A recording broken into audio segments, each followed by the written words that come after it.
warahmatullahi wabarakatuh. Alhamdulillahi wahdah. Alhamdulillahilladzi khalaqal mauta wal hayah liyabluwakum ayyukum ahsanu amala wa huwal azizul ghafur. Alhamdulillah hamdan katsiran tayyiban mubarakan fihi, hamdan yuwafi ni'amahu wa yukafi mazidah. Asyhadu an la ilaha illallah iqraran bihi wa tauhidan, wa asyhadu anna Muhammadan abduhu wa rasuluh. Allahumma salli wa sallim wa barik ala rasulina Muhammadin wa ala alihi wa ashabihi wa man tabi'ahum bi ihsanin ila yaumiddin, amma ba'd. Jamaah kaum muslimin wal muslimat, Bapak Ibu rahimani wa rahimakumullah, semoga Allah merahmati, menyayangi dan mengasihi kita semua. Wa azani Allah wa iyyakum, dan semoga Allah memuliakan kita semuanya. Segala puji dan syukur selalu tak lupa untuk kita ingatkan, untuk disampaikan kepada Allah Subhanahu wa ta'ala, alladzi khalaqana wa razaqana wa lam yatrukna hamada. Karena Allah Subhanahu wa ta'ala dialah pencipta kita, Dia yang memiliki dan yang memberikan rezeki kepada kita, dan Dia pula yang memberikan aturan dalam kehidupan kita. Allah Subhanahu wa ta'ala tak membiarkan kita hidup tanpa aturan, tanpa syariat, tanpa tuntunan. Bal arsala ilaina rasulan. Sebaliknya, Allah Subhanahu wa ta'ala berdasarkan hikmahnya yang sangat tinggi mengutus kepada kita seorang rasul, yang mana rasul itu diberi tugas oleh Allah Subhanahu wa ta'ala menyampaikan risalah, menyampaikan amanah, menyampaikan wahyu dan agama yang akan menjaga kebaikan dan kehidupan manusia di dunia dan di akhirat. Dialah Rasul kita Nabi Muhammad sallallahu alaihi wasallam. Faman ata'ahu dakhala al-jannah wa man 'asahu dakhala an-nar. Siapa yang taat Rasul, maka dia akan masuk surga. Dan siapa yang tidak mau mengikuti Rasul, maka dia akan masuk neraka.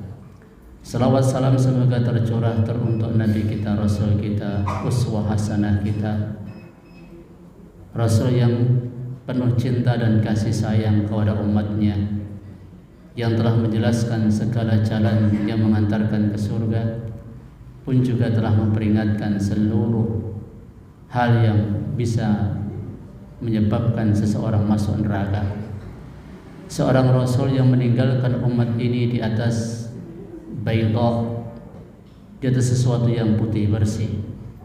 Seorang Rasul yang amat mencintai orang-orang yang beriman dan sangat menginginkan kebaikan untuk mereka, sangat ingin keburukan terjauhkan dari mereka.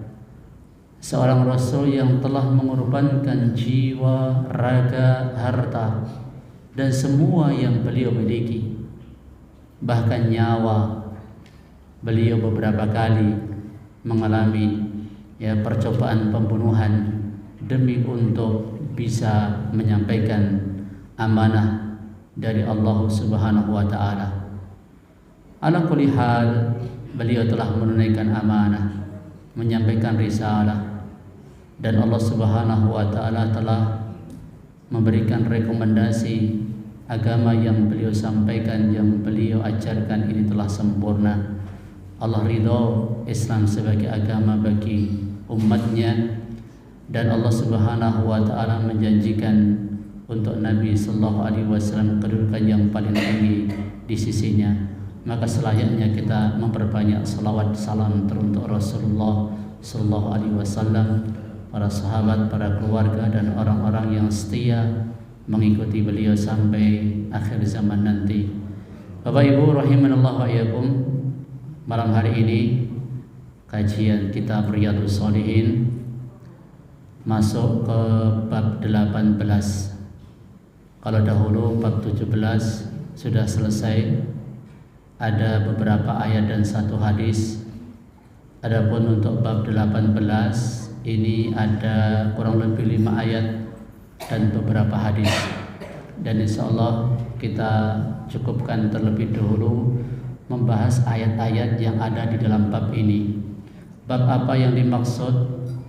Bab yang dicantumkan oleh beliau, an-nahyu 'anil bid'ah wa muhdatsatil umur. Bab larangan dari bid'ah dan perkara-perkara baru dalam agama. Jadi beliau membuat bab di dalam kitab Riyadhus Shalihin. Bab ini bab yang sangat penting. Jadi kalau setiap kali kita masuk bab yang beliau buat, seakan itu yang penting. Kita masuk bab berikutnya, seakan itu yang penting. Kalau kita masuk bab lagi nanti setelahnya, itu kok ya penting. Jadi intinya apa yang beliau sampaikan dalam kitabnya ini, ya, ini enggak kaleng-kaleng. Semuanya isi. Semuanya isi. Ya, maka semoga Allah membalas beliau dengan sebaik-baik balasan. Beliau sudah wafat ya ratusan ribuan tahun silam, tapi ilmu beliau masih bermanfaat sampai sekarang. Apa yang dimaksud dari bab ini? Ya. Bab ini Bapak Ibu, ini salah satu bab dari yang sudah kita pelajari, tentunya 17 bab. Ini bab yang sangat penting dalam kitab Riyadhus Shalihin. Beliau menyusun bab ini setelah apa? Kalau bab ini ditaruh di awal, ya kayaknya kurang pas. Makanya beliau susun bab ini setelah apa? Keikhlasan, setelah taubat, setelah sabar, setelah muraqabah, merasa diawasi oleh Allah, setelah mujahadah, bersungguh-sungguh dalam beramal, setelah bab takwa, ya. Kemudian juga setelah bab tafakkur, dan belasan bab-bab yang sudah berlalu. Apakah susunan bab ini terjadi kebetulan atau memang ada pelajaran penting yang bisa kita ambil? Kenapa susunannya seperti ini? Ya. Kalau kita petik, amal itu tidak cukup hanya sekedar ikhlas. Apa yang sudah berlalu itu belum cukup. Ya, amal itu juga harus benar dan sesuai dengan tuntunan Rasulullah Sallallahu Alaihi Wasallam. Sebagaimana yang sudah banyak kita menghafal tentang syarat amal diterima Allah, ada berapa? 2. 1, ikhlas. Yang kedua, sesuai dengan sunnah, ittiba'ur rasul. Apa dalilnya?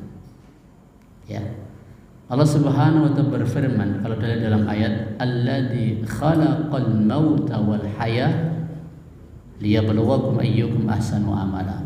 Allah yang menciptakan kematian dan kehidupan untuk menguji siapa di antara kalian yang terbaik amalnya?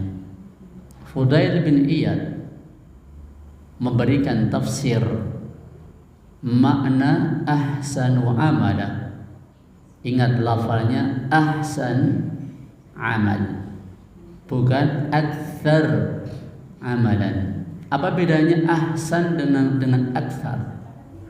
Kalau aktsar itu apa? Banyak, paling banyak. Siapa yang paling banyak amalnya? Tapi Allah tidak mengatakan yang paling banyak, tapi ahsan, yang paling baik. Ya, amal yang paling baik. Jadi kita hidup, Allah menguji hidup dan mati kepada kita semua itu untuk nanti masing-masing kita, pula dan jenengan semua ini, siapa yang paling baik amalnya? Tentunya barometer baik itu ukurannya siapa? Kalau ukuran baik ini dikembalikan kepada akal manusia, lalu pakai akal manusia mana? Akal manusia Eropa, akal manusia Asia, akal manusia Afrika, akal manusia dulu, akal manusia zaman nanti, atau pakai siapa? Atau pakai barometer apa? Tentunya Allah dan Rasul. Ya, Allah dan Rasul. Disampaikan oleh Fudail bin Iyad, makna ahsan di sini adalah akhlasuhu wa aswabuhu. Siapa yang paling ikhlas dan siapa yang paling sesuai sunnah? Siapa yang paling ikhlas dan siapa yang paling sesuai sunnah? Kalau kita tengok amalan-amalan para sahabat dengan amalan-amalan orang-orang setelah zaman sahabat, faktor di antara sekian banyak faktor yang menyebabkan amal mereka itu lebih tinggi dibandingkan amal yang lainnya. Bahkan Nabi sallallahu alaihi wasallam sampaikan, "Lau anfaqa ahadukum mithla ahadin dhahaba, mithla uhudin dhahaba, ma balagha mudda ahadihim wala nasifahu." Seandainya seorang di antara kamu itu menginfakkan emas sebesar gunung Uhud, tidak akan melampaui satu cupak dari amalnya sahabat, separuhnya pun tidak. Apa yang melatar belakangi? Ikhlasnya mereka, keikhlasan mereka. Maka kalau kita tengok sejarah dari dakwahnya Abu Bakar As-Siddiq radhiyallahu taala anhu, ada 5 sahabat, yang 5 sahabat ini sahabat terbaik yang masuk dalam kategori 10 sahabat yang dijamin surga. Di awal-awal Islam, keikhlasan itu sangat terlihat karena cobaannya berat. Ketika cobaan ujian itu berat, disitulah keikhlasan dituntut. Kita kembali, yang paling ikhlas dan paling sesuai sunnah. Maka pertanyaannya, kita hidup, tugas kita itu apa? Setiap kali kita beramal, beribadah, ikhlas ittiba, ikhlas ittiba, ikhlas ittiba. 2 ini yang harus kita selalu ingat. Karena apa? Sekarang kita berikan ilustrasi ringan, ittiba kepada Nabi, mengikuti Nabi sallallahu alaihi wasallam. Dulu di zaman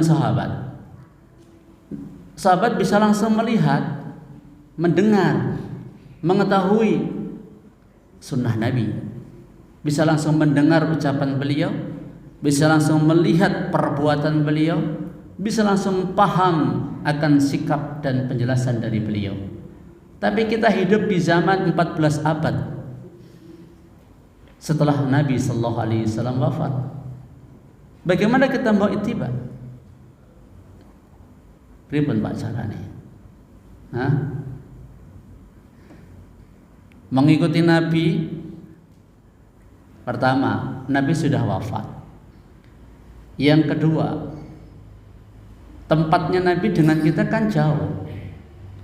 Nabi di Mekah, Madinah, kita di Indonesia. Faktor yang lain, kita terpaut zaman yang jauh dengan Nabi Sallallahu Alaihi Wasallam, lebih dari 14 abad kalau nggak salah. Terus gimana kita mau ittiba? Gimana caranya? Tidak ada cara selain kita harus semakin intensif, semakin sungguh-sungguh, semakin banyak mengkaji Quran dan Sunnah. Itu solusinya. Ya, itu solusinya. Nggak ada solusi yang lain.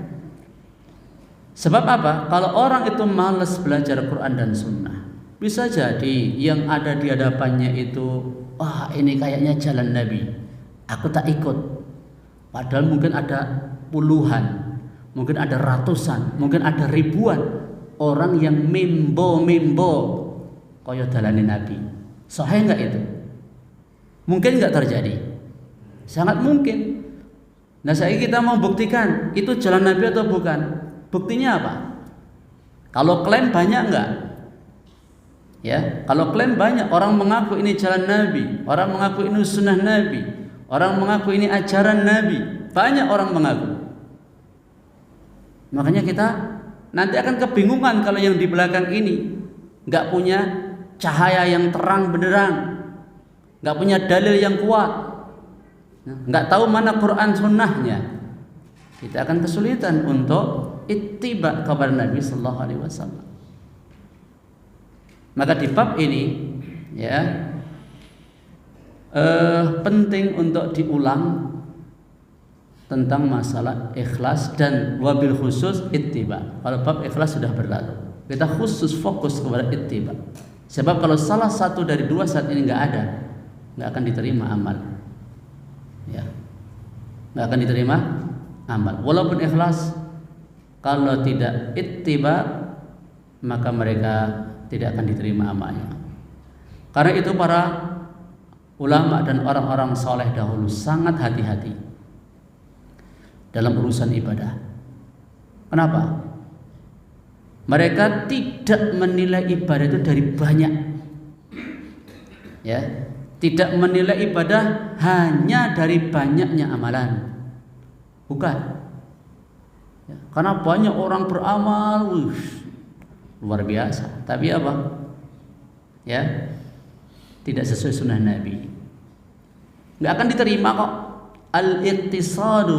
Al-iktisadun fi sunnah, kata Ibnu Mas'ud, khairun min ijtihadin fil bid'ah. Bersederhana, ya, alias ngamal sak madione tapi nyunah lebih baik daripada tenanan, ngekeng, serius, sungguh-sungguh, oke-okean tapi bid'ah. Tengok orang-orang Khawarij,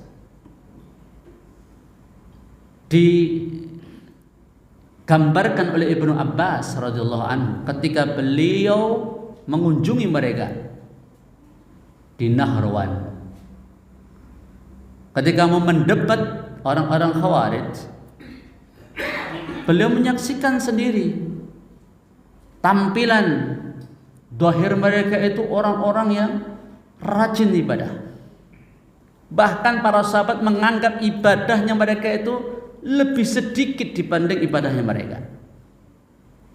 Ini kelasnya sahabat loh. Para sahabat menganggap ibadahnya mereka itu lebih sedikit kalau dibanding ibadah mereka.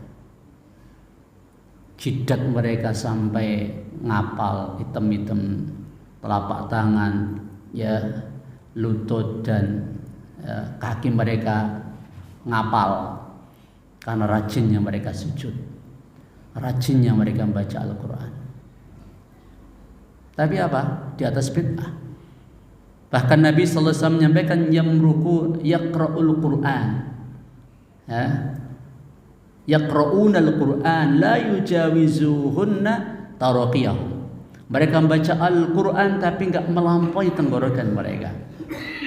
Yakhrujuna minad din kama yakhrujuna, ya, mereka keluar dari agama sebagaimana keluarnya, ya, busur anak panah dari sasarannya.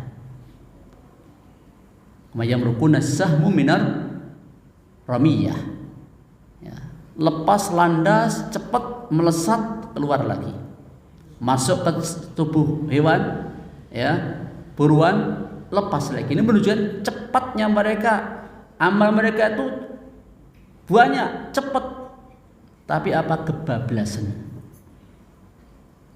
Makanya mereka hati-hati, ya, lebih baik sederhana tapi nyunnah daripada apa, banyak semangat gekeng tapi dalam bid'ah.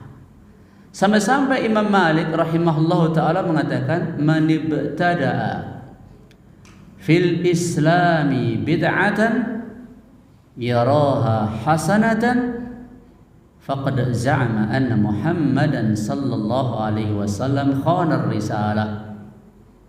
Barang siapa mengada-adakan atau membuat suatu bid'ah dalam Islam, karena amal yang tak sesuai dengan amalan Nabi itu namanya bid'ah.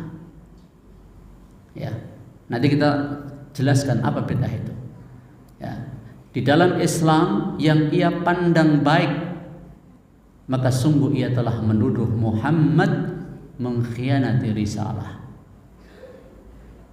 Ini tuduhan yang keji kepada Nabi SAW. Ya, jadi maksud perkataan ini sangat dalam.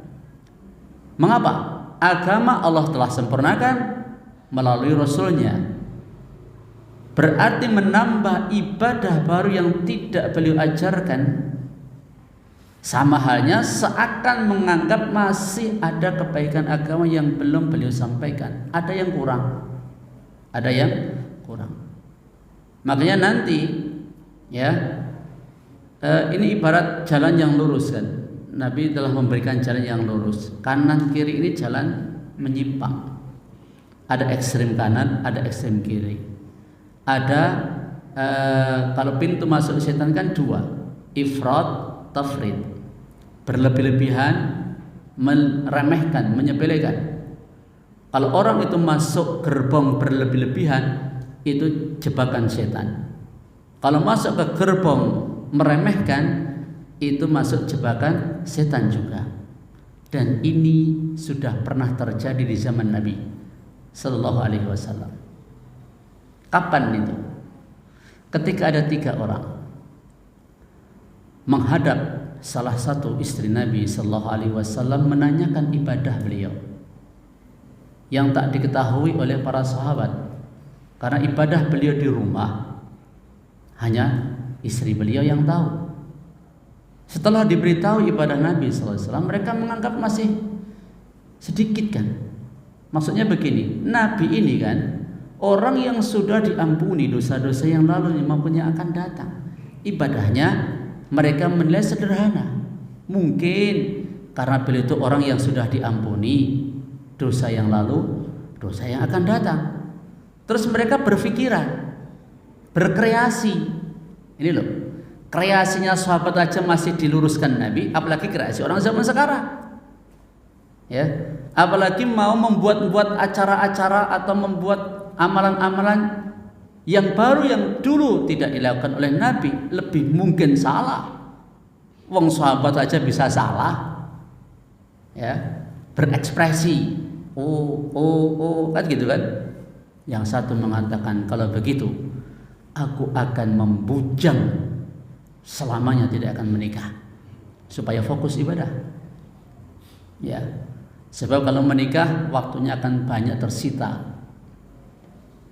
Ya, bukan untuk ibadah menurutnya. Yang satu, aku akan sholat terus, tidak akan tidur. Yang satunya mengatakan, aku akan puasa terus, tidak akan berbuka. Coba, ya, 3 orang ini bermaksud, berniat melakukan amalan yang mana kalau kita pakai barometer, bukan pakai Quran, bukan pakai sunnah, bagus nggak? Bagus. Masa sholat nggak baik? Masa puasa nggak bagus? Masa menghabiskan waktu umur untuk ibadah ini enggak baik. Akal manusia akan spontan mengatakan ini amalan-amalan baik ini. Tapi kita kaji lagi. Barometernya kembali kepada siapa? Rasulullah SAW. Nabi SAW mendengar ucapan mereka, Nabi meluruskan, aku orang yang paling takut kepada Allah dan yang paling takwa. Ya. Aku yang paling takwa, yang paling takut kepada Allah Subhanahu wa taala. Walakinni asumu wa uftir, tapi aku berpuasa pun juga berbuka. Wa usalli wa arkudu, aku salat dan juga tidur. Wa atazawwajun nisa, dan aku juga menikahi para wanita. Faman raghiba an sunnati falaysa minni, maka barang siapa yang membenci sunnahku, enggak suka dengan sunnahku. Coba Nabi katakan di akhir hadis beliau, sunnah beliau itu ya puasa ya berbuka, ya sholat ya tidur, ya menikah, itu sunnah beliau. Enggak suka dengan itu, bukan golongan beliau. Masya Allah. Kalau kita tengok dari 3 orang ini, akar penyimpangan mereka di mana? Ya, kalau kita poroskan 2 poros akar penyimpangan mereka, dan ini poros bid'ah itu di sini. Poros bid'ah itu di sini. Poros penyimpangan dan itu jebakan setan itu di sini, 2 poros ini. 1 menambah, 2 mengurangi. Ringkas toh? Ya, jadi nggak usah berbelit-belit. Mau bahas atau mau memahami bid'ah itu nggak usah angel-angel. Cara gampangnya bid'ah ki apa toh? Imma kuwi engko nambah, imma kuwi engko ngurangi. Nambah yang sesuai syariat. Syariat A ditambah, ya. Syariat B dikurangi. Itu masuk penyimpangan. Di mana yang menambah? Yang mana? 1, sholat. Ya, harusnya yang betul apa? Ada waktu sholat, ada waktu tidur. Ini yang betul, yang sunnah. Tapi kalau tambah sholatnya, sholat ditambah, ini masuk kategori apa? Nambah yang sunnah. Sunnahnya sholat dan tidur, tapi ditambah. Nggak cukup dengan sholat seperti yang Nabi contohkan, tapi ditambah. Ini kekeliruan yang pertama. Yang kedua, maksudnya menambah yang kedua, yang puasa. Sunnahnya gimana? Ada waktu puasa, ada waktu berbuka. Kalau dipakai hari-hari puasa terus, gak ada waktu gotang untuk berbuka, untuk tidak berpuasa. Ini menambah. Seperti dulu pernah kita kisahkan Abdullah bin Amr bin As, ya, dan juga kisahnya Abu Darda radhiyallahu taala anhuma.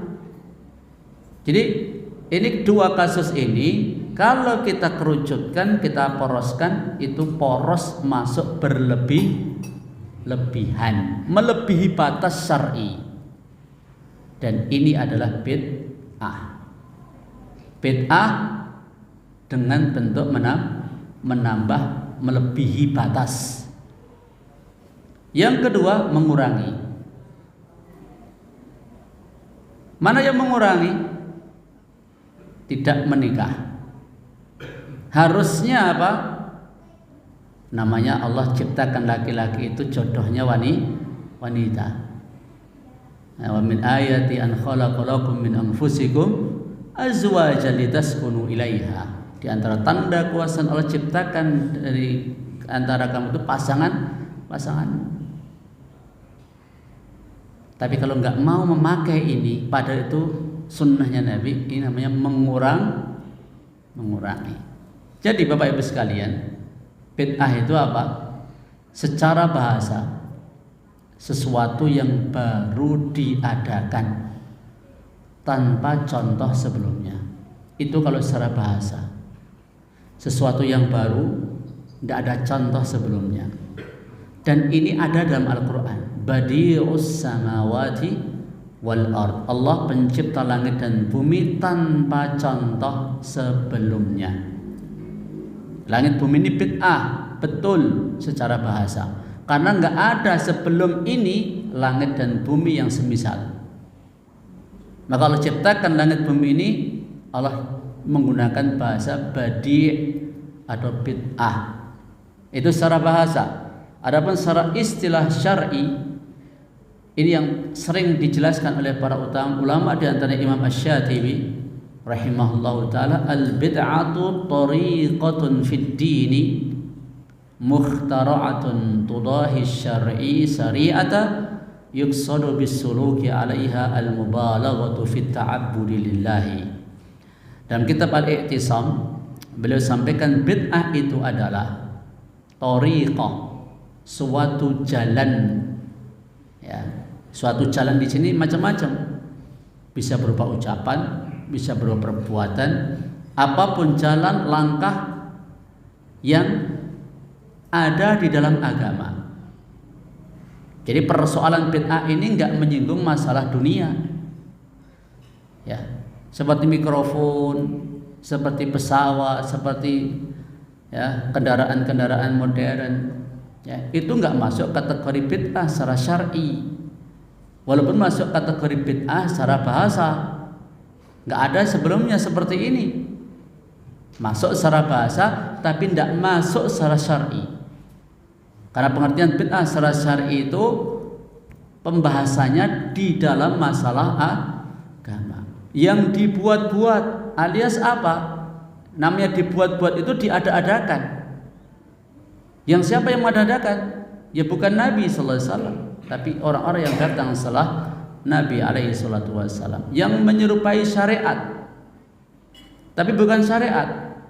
Ya, menyerupai syariat tapi bukan syariat. Yuqsadu bis-suluki 'alaiha. Apa tujuan orang menempuh bid'ah itu tadi? Al-mubalaghah fi ta'abbudi lillah. Tujuannya berlebih-lebihan dalam beribadah kepada Allah. Dari definisi ini kita bisa mengetahui bid'ah yang tercela dalam agama dan ibadah. Bukan semua perkara baru dalam urusan dunia. Ya, maka para ulama membedakan antara perkara baru dalam urusan dunia dan sarana kehidupan dengan perkara baru dalam ibadah. Tadi sudah kita sampaikan peralatan modern, kendaraan, percetakan mushaf, pengeras suara, aplikasi Quran dan berbagai sarana-sarana dakwah itu bukan bid'ah secara syar'i. Itu hanya sarana yang hukum asalnya mengikuti manfaat dan batasan syariat. Adapun membuat tata cara ibadah baru, mengkhususkan waktu ibadah tertentu tanpa dalil, ya, menentukan jumlah zikir tertentu tanpa tuntunan, atau membuat bentuk pendekatan diri kepada Allah yang tidak diajarkan Rasulullah, maka ini termasuk perkara bid'ah yang tercela. Ada 6 hal kita wajib ittiba kepada Nabi. Disebutkan oleh Syekh Utsaimin dalam penjelasan hadis Arba'in nomor 5. Ya, kita wajib ittiba dalam 6 perkara. Mengikuti dari si sebab melakukan amalan, waktu melakukan amalan, kaifiyat tata cara melakukan amalan, kadar atau jumlah melakukan amalan, ya, tempat melakukan amalan. Terus yang satu, sebab melakukan amalan. Ya, 6. Ya, kita ulangi lagi, satu, sebab. Ketika seorang melakukan sesuatu amal ibadah, sebab melakukan amal itu enggak ada contoh dari Nabi, maka amal itu tertolak. Ya, Masuk masjid, dengan sebab seseorang masuk masjid, ada nggak syariat yang dicontohkan Nabi? Ada. Apa itu? Tahiyatul masjid. Ya. Setiap kali kelahiran anak, ada nggak syariat Nabi? Ada. Apa itu? Akikah. Tapi setiap kematian, adakah syariat?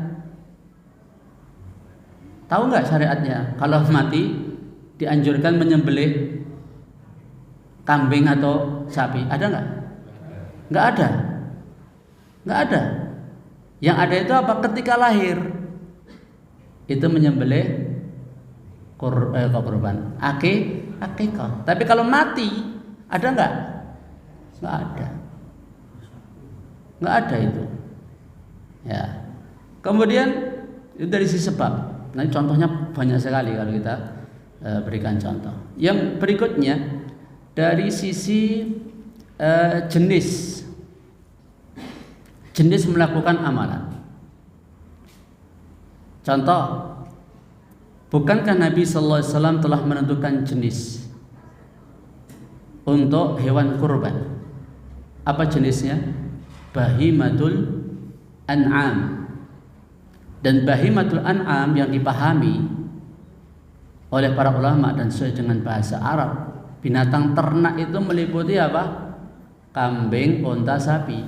Kalau kita namanya ternak itu ya ternak lele, ya ternak pitik, ya ternak. Berarti menyembelih binatang ternak masuk menyembelih lele gitu ya. Ya, kita kembalikan kepada syariat. Binatang ternak itu apa? 3, unta, sapi, kambing. Ya. Kalau kita ada ternak-ternak ya itu nggak masuk istilah kita ternak, tapi kalau dalam bahasa Arab itu bukan masuk bahimatul an'am, ya nggak boleh. Kuda misalnya, boleh nggak dipakai kurban?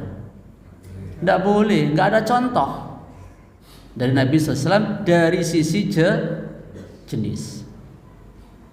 Ya. Terus yang ketiga, dari sisi kadar atau jumlah. Wudu. Adakah contoh dari Nabi SAW wudu 4 kali? Tidak ada kan? Ya. Maka kadar dalam kita wudu minim 1, boleh 2, maksimal 3 dalam membasuh anggota-anggota wudu. Salat kadarnya subuh 2 rakaat, maghrib 3 rakaat. Siapa yang berani menambah kadar? Mau subuh 3 rakaat? Nggak ada yang berani. Mengapa? Karena nggak ada contoh dari Nabi dari sisi kadar atau jumlah ibadah. Yang keempat, kaifiyat, tata cara. Adakah yang berani sujud sebelum ruko? Nggak ada tak? Karena tata cara seperti itu nggak ada contoh. Salat menghadap ke timur. Ada nggak yang salat menghadap ke timur? Ada loh, sebagian orang itu dia berekspresi begini. Bumi kan bulat. Kalau kita menghadap ke timur kan nanti nyampe ke Ka'bah juga. Ini akal-akalan seperti ini. Di masa Nabi aja akal-akalannya sahabat aja dibantah oleh Nabi, disalahkan oleh Nabi. Bahkan dianggap yang nggak senang bukan umatnya Nabi, bukan pengikutnya Nabi. Nggak boleh kita berkreasi sendiri. Ya, kaifiyat, zikir misalnya. Adakah contoh zikir berjamaah misalnya? Dihitung bareng-bareng. Tahlil 100 kali, takbir 100 kali. Ya ketoke ya rame. Ketoke ya semarak, gitu kan? Tapi apakah walaupun beribu-ribu kali mengucapkan itu, kalau nggak ada contoh nggak diterima berdasarkan hadis Nabi SAW. Itu yang keempat, secara kaifiyat. Yang kelima, secara waktu. Jangan berani sholat maghrib jam 5. Berani? Kenapa nggak berani? Karena secara waktu nggak ada contoh. Jangan berani haji di bulan Ramadan. nggak berani. Kenapa? Belum masuk waktu. Ya, belum masuk waktu. Termasuk zakat. Masuk zakat kok tiap bulan dizakati. Ini juga berlebih-lebihan. Kan ada sebagian ya, katanya bahkan nggak hanya sebulan sekali, setiap hari dia zakati 2,5%. Ada orang jualan apa? Dia ngakunya itu tiap hari zakat 2,5% dari penghasilan dia. Ini bukan zakat. Ini bukan zakat. Karena nggak sesuai sisi waktu, belum juga kadarnya, jumlahnya nggak sesuai. Yang terakhir tempat. Ya, tempat. Wa annal masajida lillah fala tad'u ma'allahi ahada. Dan masjid-masjid kepunyaan Allah, jangan berdoa meminta kepada Allah, kepada selain Allah, ya, kepada seorang pun. Masjid ini punyanya Allah. Enggak boleh di masjid itu dipakai untuk nyembah selain Allah. Di masjid ada makam misalnya. Orang minta di situ, munajat di situ, nangis-nangis di situ, berdoa di situ. Itu rumah Allah. Ada dipakai untuk minta kepada selain Allah. Dilarang oleh Allah Subhanahu wa taala. Maka dari si tempat ya berdoa, termasuk tawaf itu bukan di makam tapi di Ka'bah. Wallahu ta'ala bisawab. Ternyata kita belum menjelaskan ayat. Ya. Soalnya kalau mau menjelaskan bid'ah ini harus lebih detail ya supaya bisa dipahami ya. Wallahu a'lam bishawab. Ini yang bisa kami sampaikan, ada kurang dan juga lebihnya mohon maaf. Subhanakallah bihamdika asyhadu an la ilaha illa anta astaghfiruka wa atubu ilaik.